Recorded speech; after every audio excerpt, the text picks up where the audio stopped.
Okay, so you missed a great interview. It was awesome. I'm just kidding. Thank you. All right.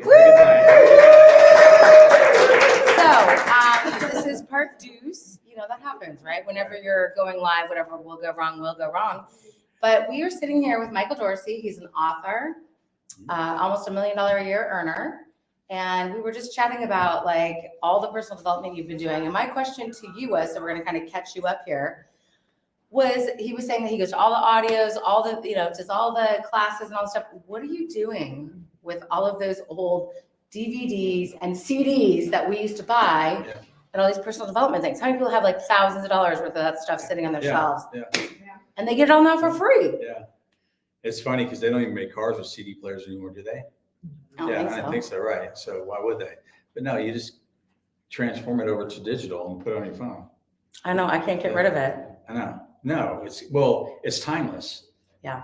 All that information is timeless. It's like, I remember listening to Jim Rohn one time. He talked about beware of the person that claims to manufacture antiques. It's like, you really think about that. It's like, no, that obviously doesn't make sense, but the laws of success, the laws of living a happy life and stuff, that's all the same. It's timeless. It's the same stuff that we have.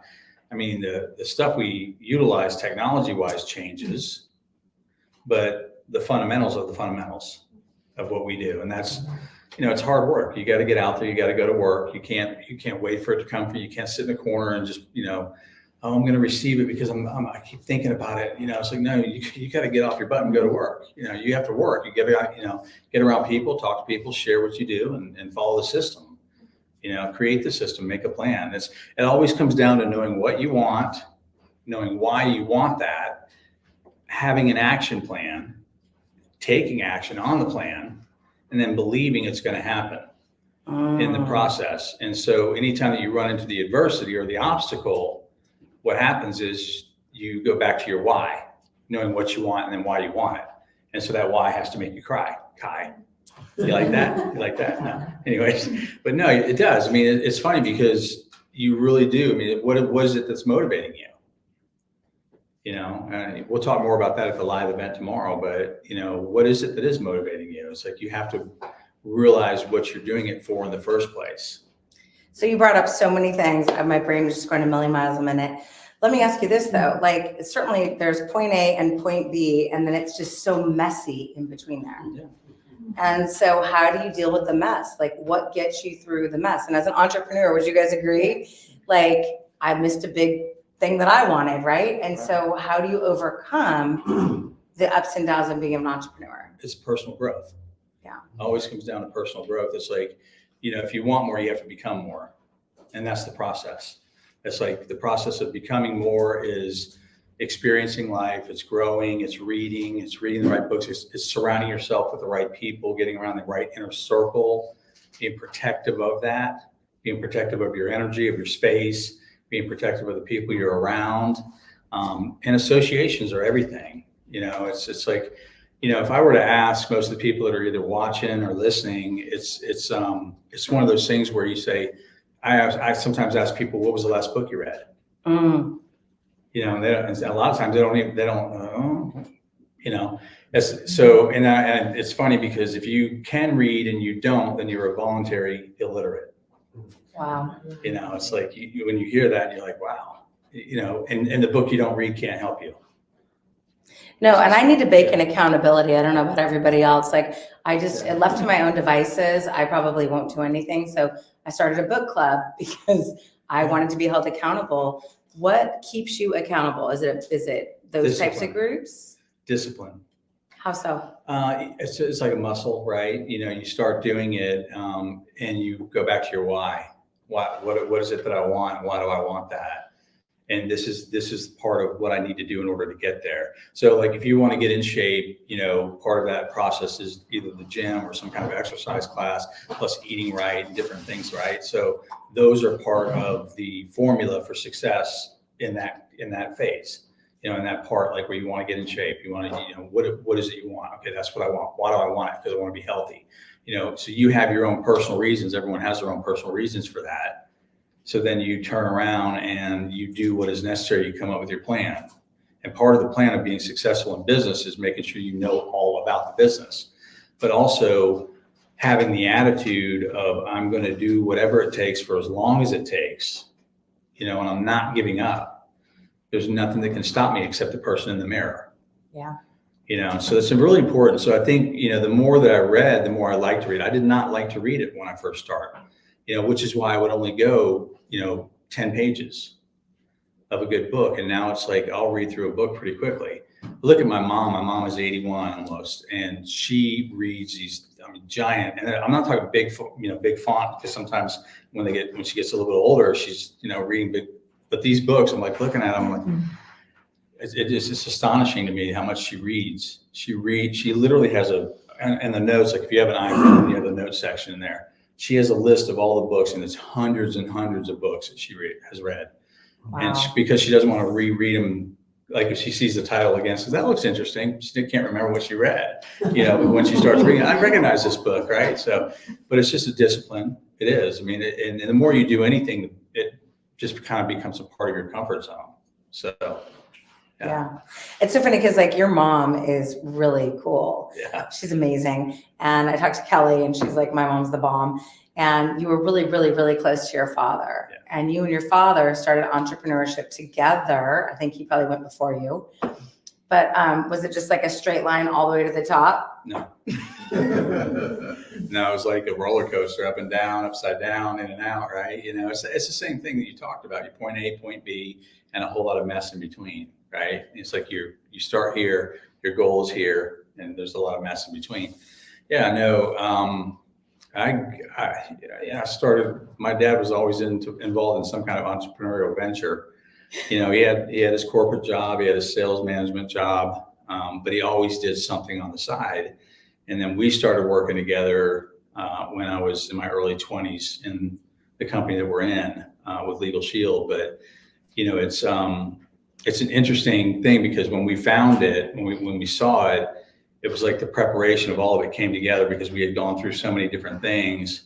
And I already started developing those habits of reading the right books and getting around the right people. Because sometimes, it's not necessarily getting around the right people, it's getting rid of some of the people you're around, which is like, the opposite. So we have to look inside ourselves and see, sometimes we have to look inside ourselves in order to,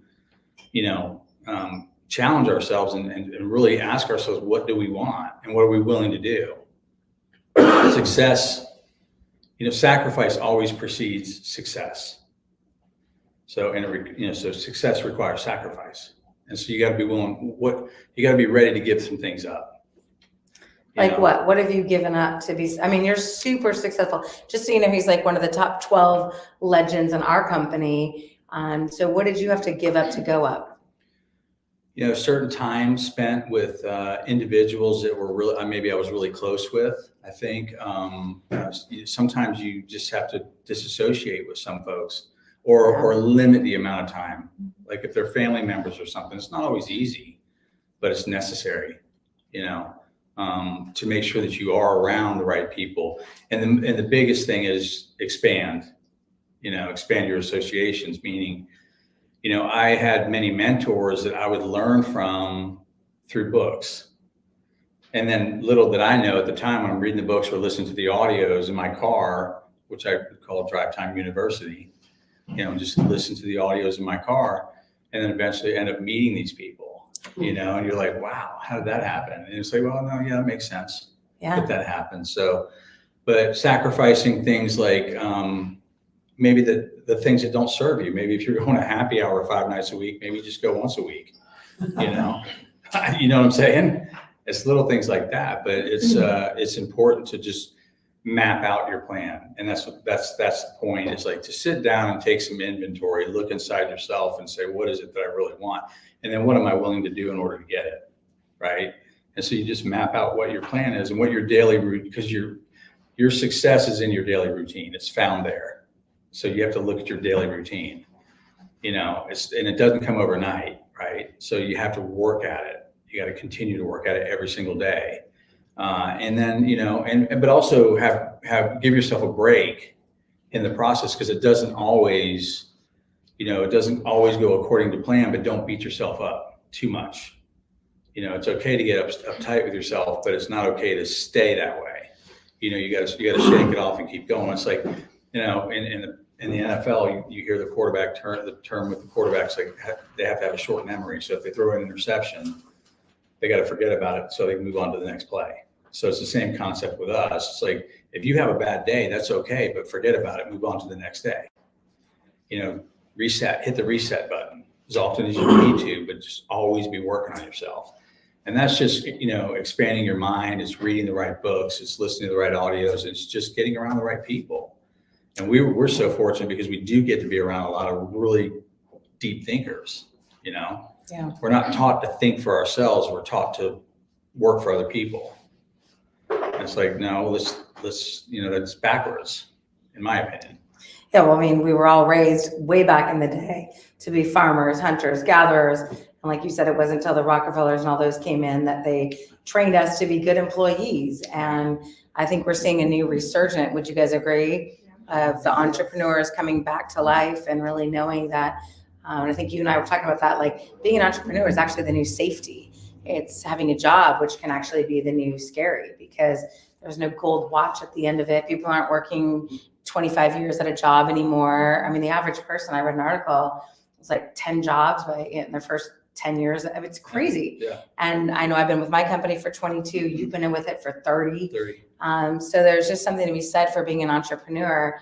And you had some really great insights on that. I'd love for you to share, what that has meant to you, just to be able to be raised in an entrepreneurial venture with, having a father like that. Yeah. It's funny because you said something a minute ago about people changing jobs quite often because it's not the security of what it used to be, Right. And it never will be again. And I remember being on a plane. This has got to be 10 years ago. I'm in my early 40s at the time. And I'm sitting next to a guy who I said, "Are you heading back home into Atlanta?" Because we were coming back in. I forget where it was from. Maybe it was Dallas, Texas. But he goes, "Yeah, I just finished up a job interview." And we just started talking. And he had already, since he had graduated, he had 13 different positions, which are higher up, upper management, those types of things in different companies around the country. So he's moving his family around everywhere. And then he gets out there, to a different state, small kids, mom's taking care of them. They're changing schools, doing all of that, all the, logistics that are involved in that. And then they lose the job or they downsize, Right. or they cut the position. They just eliminate the position. And it's like, wait a minute, I just moved my whole family for that.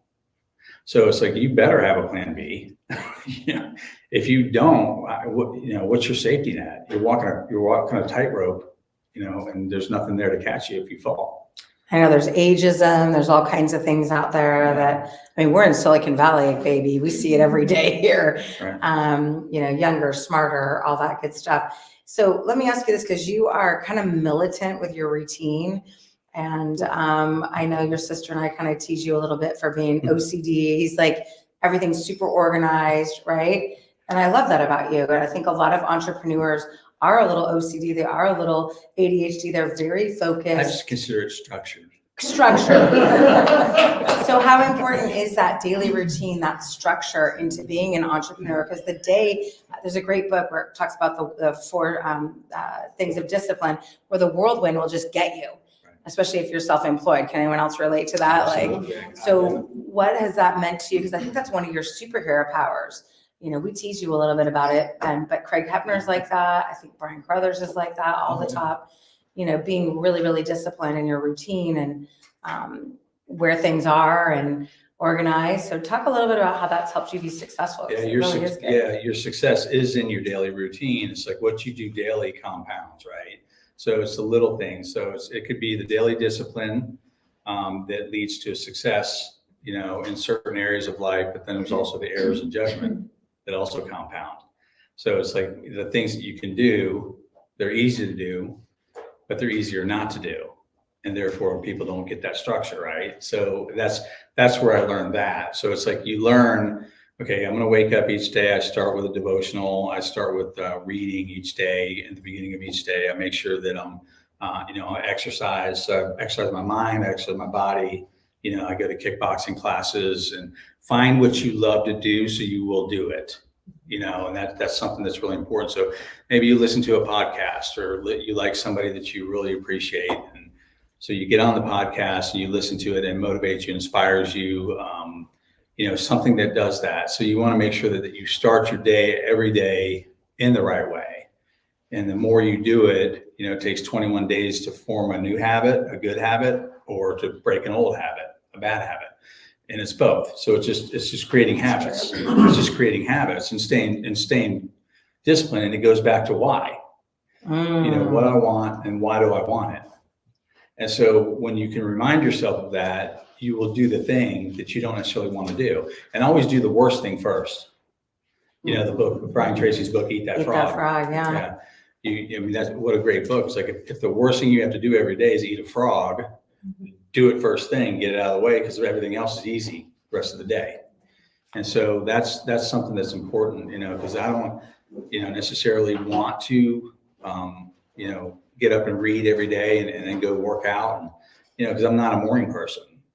I do not like, I'm allergic to them. I hear there's a 6 a.m. Yeah. I knew about a 6 p.m. Not that I'm just kidding, but no, you have that, you get your structure in, because it's your goals. It's what you want. What's in your heart? What is it that you really desire that makes you want to cry, that you're willing to fight for? And so that's what it comes down to. And that's why the daily routine is really important. So you have your, and there's flexibility in each day, because things happen, life happens. So you can't be too over the top. But yeah, I never really thought about that, but yeah, I guess I am pretty structured.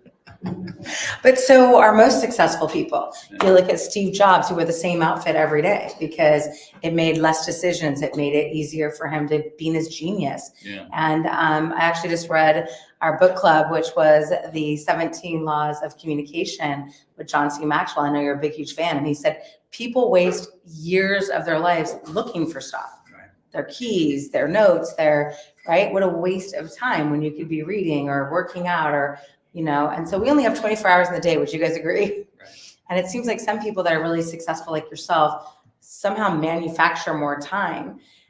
So if you were to say obviously the structure is really important, but how do you get balance? Like some people might say, well, that's so rigid and you spend so much time being an entrepreneur, but you're an incredible father. So how do you have balance and get it all to fit in? You make time for it. So it's all about priorities, right? So it's your priorities. People always say, I don't have enough time. Well, no, it's not about time. It's about priorities. Mm. And so if you, let's say you're in a friendship relationship or a romantic relationship or a business relationship, if you're communicating with somebody and they're not communicating back, it's not because they don't have time and they keep telling you they don't have time. It's because you're not a priority to them. Mm-hmm. And so it's the same concept, and we all do it to each other. It's like, what is your priority? And so I prioritize, time with my daughters, because they're older now, they're young adults, they're living their life. My oldest is married. Crazy. I know it is crazy, because I remember when they were just, knee high to a grasshopper. They're little kids, and they're, it's amazing, but you make that time and you make it a priority, and they're learning that now. Mm. Because they're like, oh, Dad, I just don't have time, but I love you so much. And, I get these texts or these FaceTime or videos they send me or something. And I'm like, that's all good. I love it. You know how much I love you. I mean, I'll do anything for you, but it's about priorities. So we need to meet for dinner. And I just kind of smile, and they're like, okay. So it's like a guilt thing. You guilt them into a little bit, you got the dad thing anyways. But no, it's just about making sure you prioritize those, the fun things too. So putting it in your schedule. Yeah. Scheduling it, put it on the calendar. Yeah, I heard Brian Carruthers say your calendar is your boss. Yeah. I mean, because when you're an entrepreneur, you don't necessarily have a boss, but your calendar is your boss, and you dictate what it says. Yeah. So if someone's struggling, say, show me your calendar, and you've had no appointments. Right. Right. Exactly. So you've had some phenomenal mentors. I mean, yeah, world-class mentors. And some of them are living, some of them have passed, but they still live on in you, which is awesome.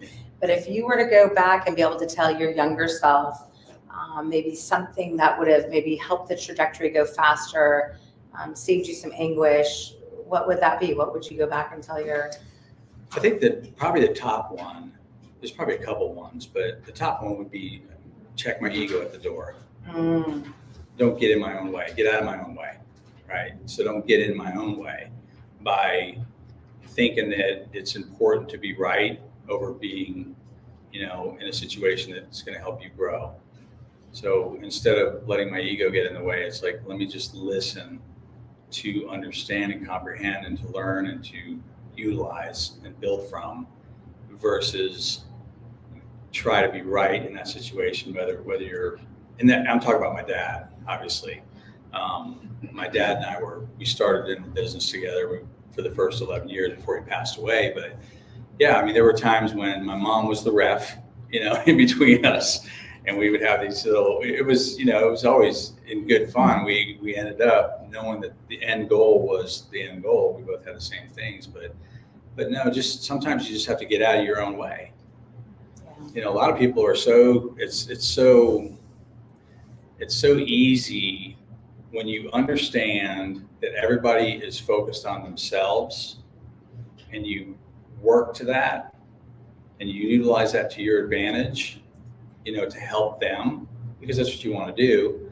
It's a lot of times people are tuned into what's in it for me, right? WIIFM, what's in it for me. And that's the radio station that they are. So it's important for us to make sure that we make other people feel like they're the most important person in the world, and that's, if you look at, when we have these things created, all of a sudden this thing called a selfie was created. It's like people were taking pictures of themselves. Now go back and ask your grandparents to take a picture of themselves. They look at you like, what are you talking about? It's like, you go back to us when we were teenagers, it's like, oh, we're going to take a picture of ourselves with a Polaroid? It's like, I'm glad they don't have pictures of me when I was growing up. I'm just saying. I know, right? That's embarrassing. Well, a lot of these kids are going to start being embarrassed as they get older. Right? They're going to look back, but I just feel like it's so self-centered. A lot of it is, and so I think it's important to look inside our own selves and recognize some of the trends or the things that we do that may need some adjustments, right? So that we can be better in the future to help others, with what we do. And so, I could get pretty deep on this one, but it's important to make sure that we recognize that most people, their own reflection of themselves is really, the most important thing in the world. Yeah. So, and when we know that and we play to that, we build that up, we can, help them. And I feel like a lot of time ego is what keeps people from being an entrepreneur too, because they have these highfalutin 6-figure jobs, but they don't want to start over, because you have to have a temporary loss of sort of status. Would you guys agree? Because you're going to start at zero and have to build something. How would you help those people who are maybe super successful on the outside, make good money, look good, smell good, talk good? Either they're broke at a different level, either time broke or money broke, but their ego just won't allow them to start something even on the side, or you know what I'm trying to say? Yeah. It's like it's hard. You got to start all over again. Right. You can't start at the top and own a Denny's. You know what I mean? Right. So a couple things, edging God out, ego. That stands for, in my opinion, but also other people's opinion of you are none of your business. And so once you realize that, then you can actually not worry about what everybody else, because they're honestly not thinking about you, because it goes back to what we were just talking about. They're thinking about themselves. Right. So they're not thinking about you. They couldn't care less what's going on in your world. And so, it's like they may for 2 seconds go, oh, what are they doing?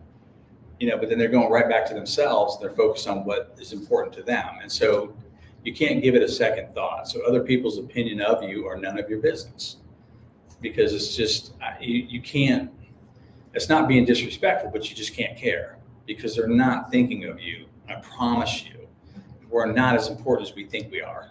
We are. Story you're telling yourself. There's a handful of people that we might be important to, but the rest of the world, it's just one of those things. So, but it's also liberating.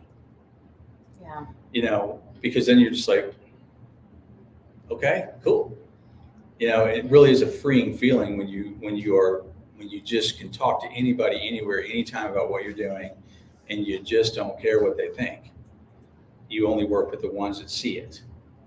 I think that comes too with age. Would you guys agree? Like, Yeah. as a younger person, I was really concerned with what people thought about me and conformity and all that. And I think, you know, the older you get, the less you care because I don't pay your bills and we're not getting any younger. Yeah. And, you know, we got to do big things in our lives, and that's not a dress rehearsal. Yeah. It's interesting because you talked a lot about a why. And quite frankly, I feel like the why changes a lot. Yeah. So, you know, mine was my mom, and then she passed, and then I felt like I was floundering. What kind of tips are, because I know your why might have been working with your father and then your family, and then now they don't need you anymore. Now what's your why?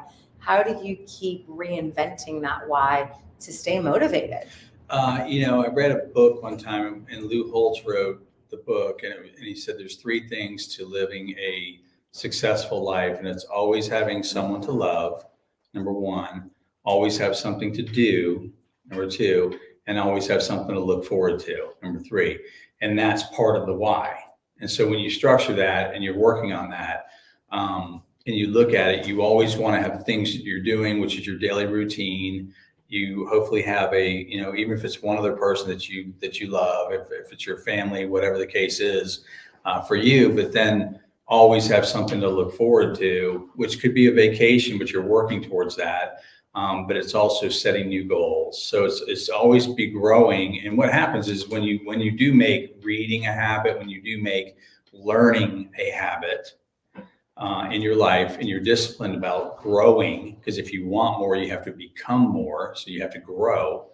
And what happens is a lot of new whys start to pop up that you didn't see before, you know, because you're on your journey, right? And so there's opportunities that show up that you didn't know were there had you not done the things to get where you are. And so, you know, for me, the evolution of that is just always looking for, you know, how I can help more people, you know, in different ways. Because not necessarily maybe in the company that we're in, maybe sharing the opportunity with them is not for them, but I may be able to help them in other ways because they're in a completely different space in life.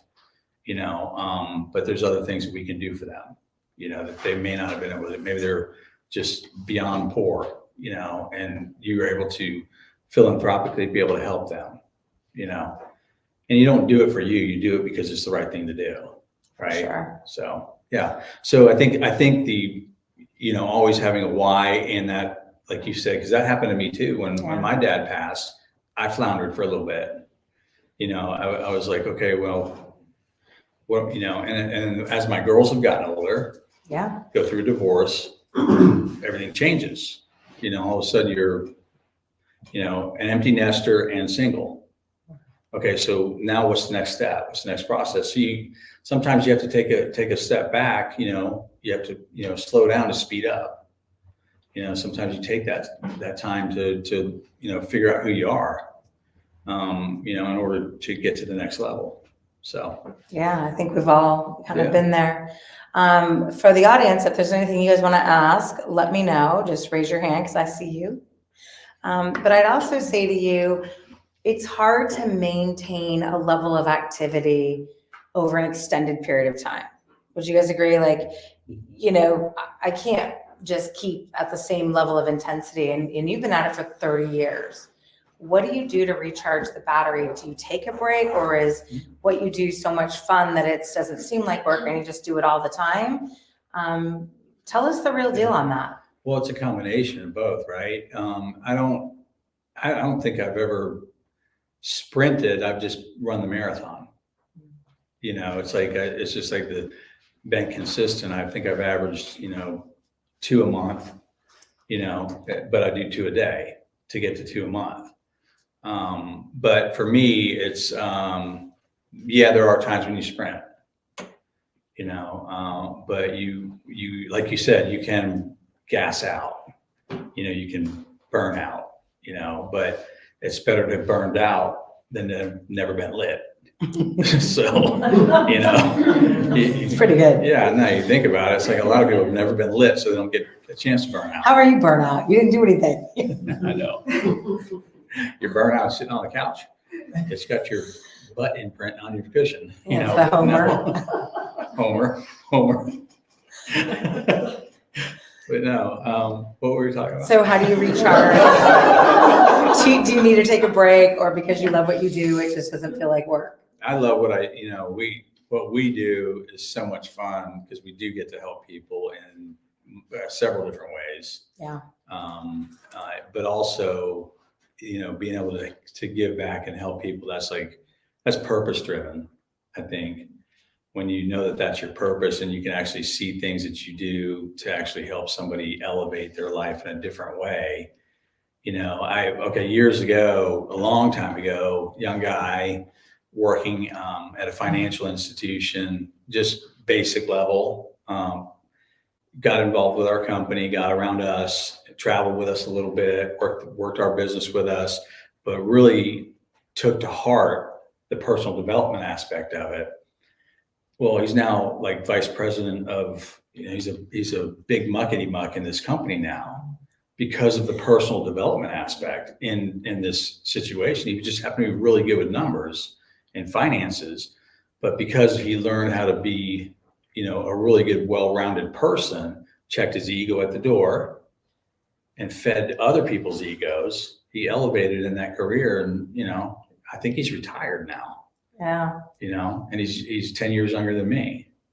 And I don't even know what retirement is, right? But it's like, I don't know what that looks like, and it makes no difference to me. It's like people say, well, I mean, by definition, if you really think about it, where you don't ever have to worry about money again because you have it and you keep earning it while you're sleeping. Well, then I guess by definition, I'm retired, but I'm still working.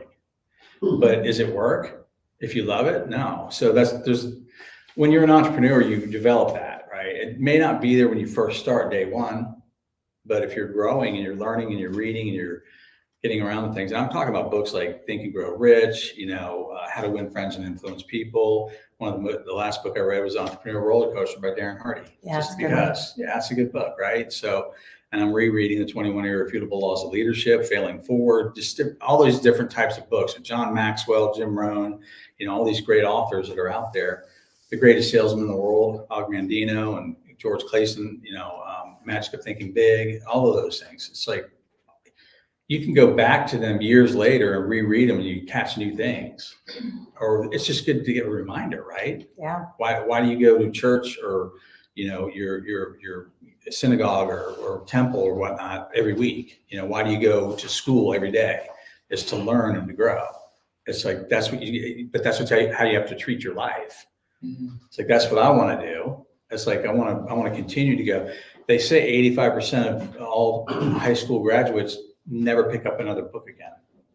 Yeah. They probably didn't read one even when they were in high school. They probably just read the Cliff Notes. Right. I mean, right.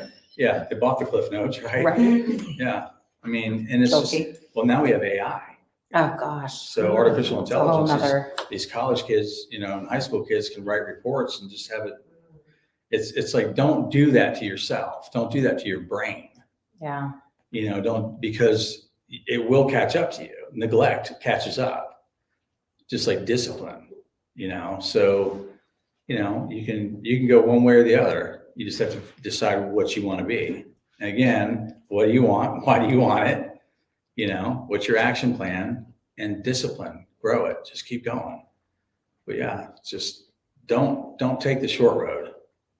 It's always the longer road. It's always going to be a lot longer. I know. There are so many things in there, and I laugh because my husband says no more books. I'm overflowing with books, like on my nightstand and my bathroom and on my shelves. And so I've gone to a Kindle for the very first time, like a day ago, and I can't even turn it on. So we'll see how that goes. Turn on. Well, you're live streaming. You're doing good. I know, right? You can't teach an old dog new tricks. Just get the right glasses, the blue lens glasses for the screen and stuff like that, because it'll mess up your eyes. But no, but donate the books for somebody else that's gained value. I can't get rid of them. I'm just a freak show on that. You can.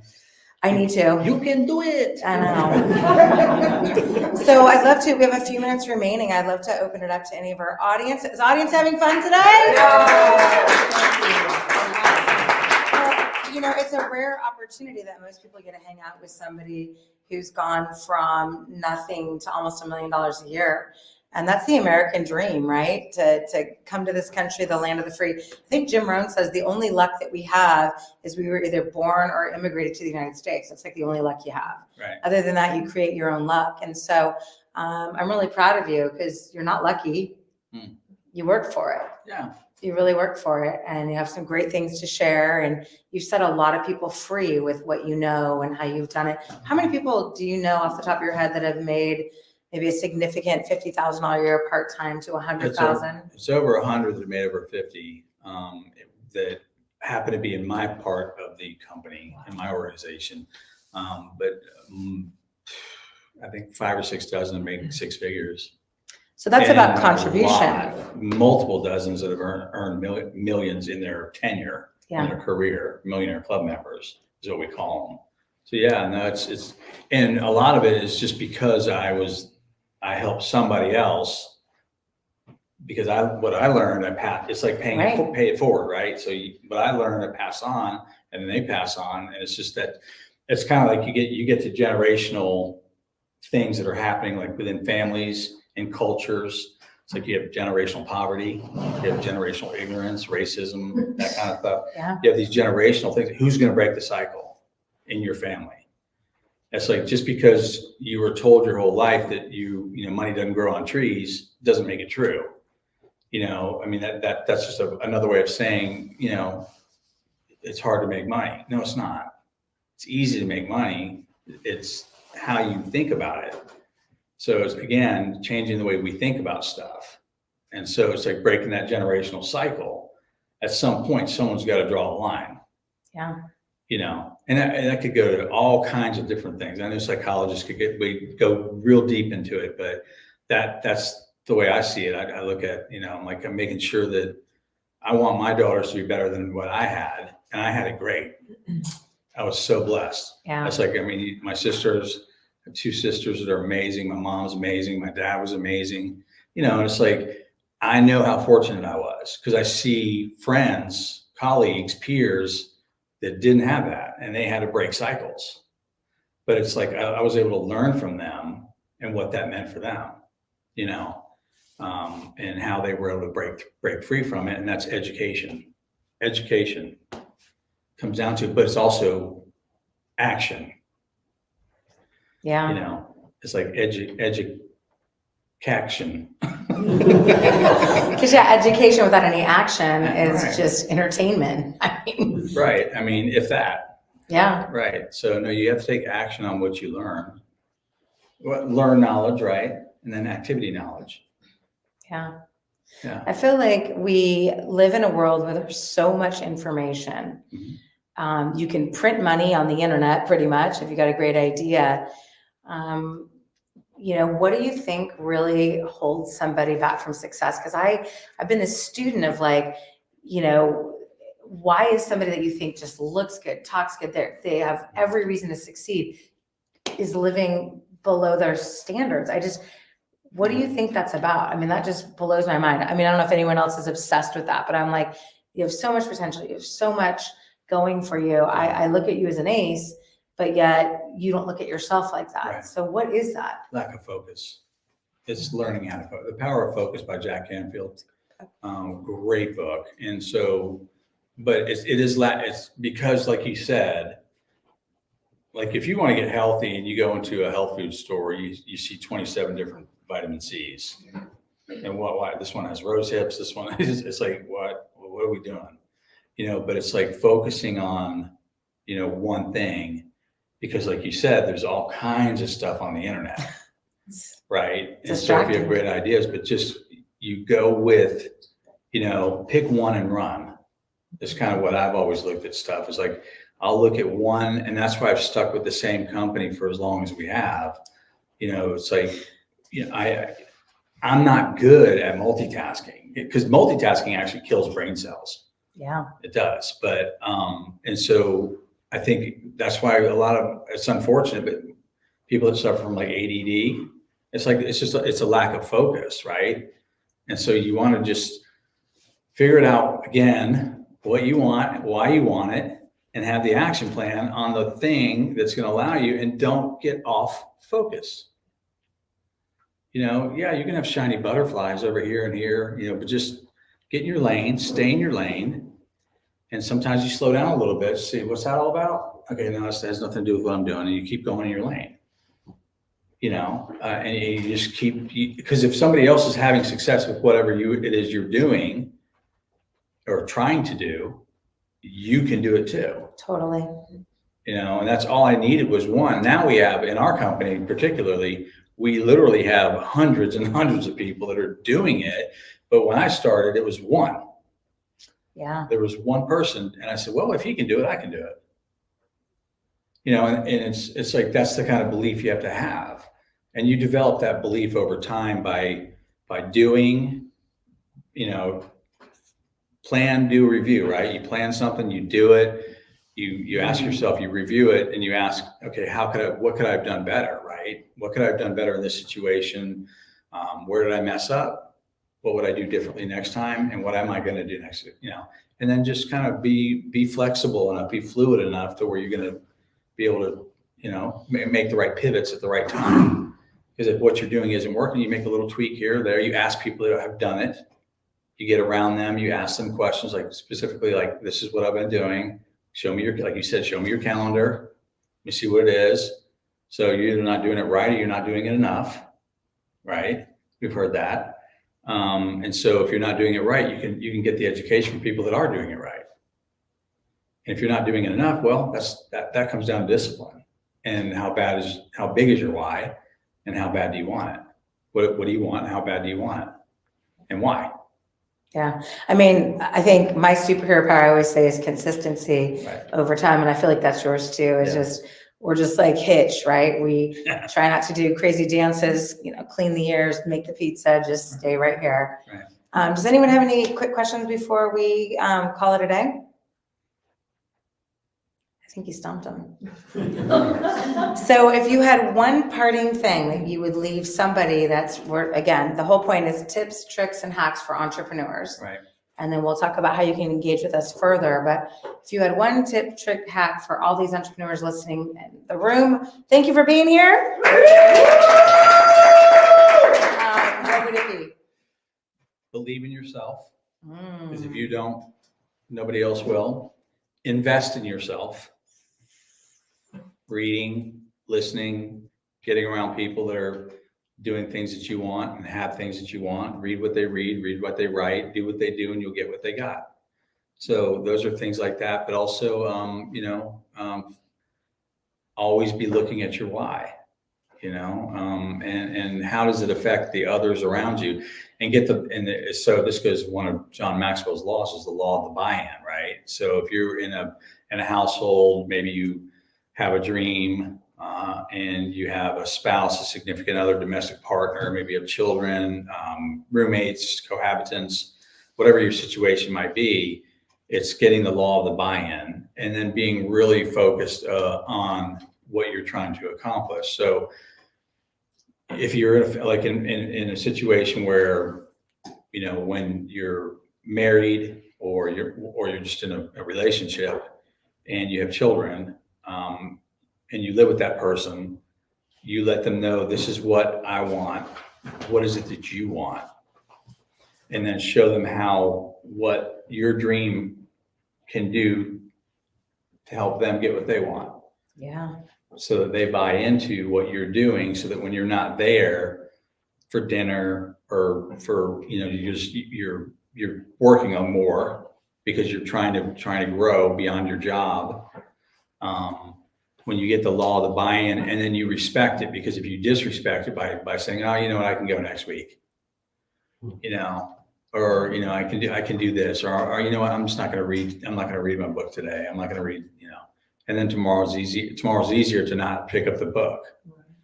But if they see your consistency, they know that you're serious about what it is you want, but they also know what's in it for them.